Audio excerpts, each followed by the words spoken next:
चर्चा करते हैं मैं कुछ नहीं जानता पर। मनुष्य की सबसे बड़ी समस्या और ज्ञान प्राप्ति में बाधक, आध्यात्मिक ज्ञान प्राप्ति में बाधक अगर कोई चीज़ है तो उसका ये भ्रम कि उसे कुछ आता है। ये तय बात है कि अगर आप जिस दिन ये समझ जाते हैं कि आपको कुछ नहीं मालूम है, उस दिन से आपकी विकास शुरू हो जाता है। लेकिन आपका माइंड जो है वो आपको ये बताने को तैयार ही नहीं है कि आपको कुछ नहीं मालूम है। वो आपको हमेशा ये बताता है कि तुम सब कुछ हो, तुम सब कुछ मालूम है, तुम ज्ञानी हो। तो इस वजह से ये परेशानी उत्पन्न हुई है, क्योंकि ये माइंड द्वारा खेला गया एक खेल है। मान लीजिए इसको ऐसे समझते हैं जैसे आप अपने नीचे वाले आदमी को देखते हैं, जो मान लो एक किसान या कोई गरीब आदमी है जो पढ़ा लिखा नहीं है, और तुम एक अच्छे कॉन्वेंट स्कूल में पढ़े लिखे, अंग्रेजी माध्यम के स्कूल में पढ़े लिखे हो, तो तुम्हें ऐसा भ्रम हो गया कि तुम्हें उससे ज़्यादा मालूम है।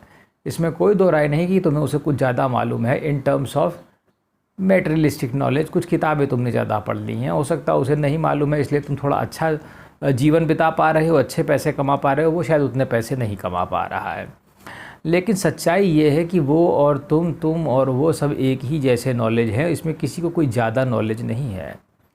तुम्हें भ्रम हो गया कि तुम्हें ज़्यादा नॉलेज हो गई, तुमने कॉन्वेंट स्कूल में पढ़ लिया इसलिए तुम्हें नॉलेज हो गई।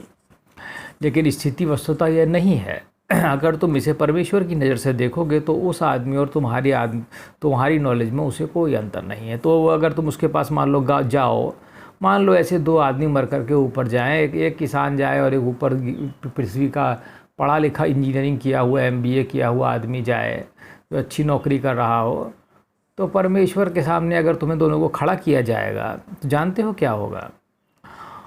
परमेश्वर तुमसे पूछेगा तो तुम बताओगे मैंने ये किया है, और वो उससे पूछेगा, कहेगा मुझे तो ये सब आता है, मुझे और कुछ नहीं मालूम ज़्यादा।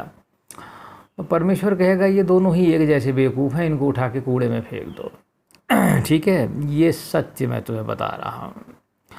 क्योंकि तुम्हारा जितना भी नॉलेज तुमने यहाँ पे इकट्ठा किए है वो किसी काम की नहीं, वो सिवाय कूड़े के कुछ नहीं है। मैं तुमसे सीधे कहता हूँ, ये सिर्फ तुम्हारे लिए इस मतलब की है कि तुम्हें थोड़ा सा पैसा कमा लो, कुछ जीवन बेहतर जी लो, बस। इसके अलावा ये तुम्हें कुछ और नहीं बताती है। ठीक है, तो तुम इस बात के लिए मानसिक रूप से तैयार रहो। और अब मैं तुमसे कहता हूँ तुम्हें कैसे नॉलेज हो सकती है, तुम ये भी सुनो। तुम्हें नॉलेज ऐसे ही हो सकती है कि अगर तुम ये जान जाओ कि तुम्हें कुछ नहीं मालूम है। ठीक है, the day you are going to accept that you don't know anything, that is the first day that you are going to get wisdom. अगर तुम्हें ये पता चल गया है कि तुम्हें कुछ नहीं मालूम है, तो तुम्हारा समझ लो उदय हो रहा है ज्ञान का, तो तुम्हारा विकास प्रारंभ हो रहा है उस दिन से। लेकिन तुम्हारी समस्या ही कुछ और है, तुम मानने को ही तैयार नहीं हो कि तुम्हें कुछ नहीं मालूम है। यही सबसे बड़ी समस्या है। तुम सोचते हो कि तुम्हें बहुत कुछ आता है बस। तो तुम, मुझे उम्मीद है, जितनी जल्दी इस जाल से निकल जाओ और ये समझ जाओ कि तुम्हें कुछ नहीं मालूम है, तो उतनी जल्दी वो प्राप्ति हो जाएगी जो तुम्हें चाहिए। ठीक है, तो इस चीज़ को ज़रा समझने का प्रयास करना कि तुमने जो भी कुछ सीखा है वो व्यर्थ है और मुझे कुछ नहीं मालूम। इस चीज़ का भान होना ही ज्ञान का उदय है। प्रारंभ तो है, मैं कह सकता हूँ, भले ही पूर्ण ना हो।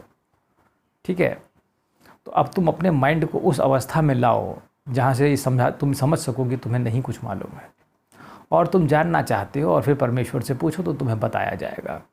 लेकिन अगर तुम इसी भान में पड़े और जी रहे हो कि तुम सुखी हो, तो कोई दिक्कत ही नहीं है कि मुझे मालूम है सब। There is no problem. ठीक है, चलो, थैंक यू।